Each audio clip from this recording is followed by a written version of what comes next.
সনাথ জয়সূরিয়া 2024 সালে দায়িত্ব নিয়েছিলেন শ্রীলঙ্কান ক্রিকেট দলের। তার অধীনে দল অনেকটা গোছানো এবং বেশ কিছু সাফল্য পায়। কিন্তু চলমান বিশ্বকাপে দলের বাজে পারফর্ম।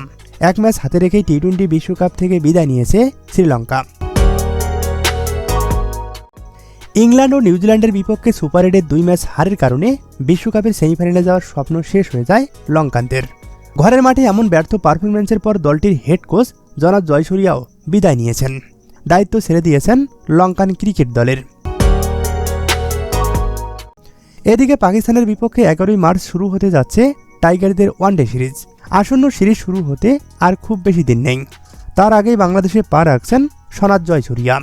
গুঞ্জন আছে বিসিবির সঙ্গে তার গুরুত্বপূর্ণ এক বৈঠক অনুষ্ঠিত হবে, যেখানে তাকে বাংলাদেশের ব্যাটিং কোচের দায়িত্ব দেখা যেতে পারে।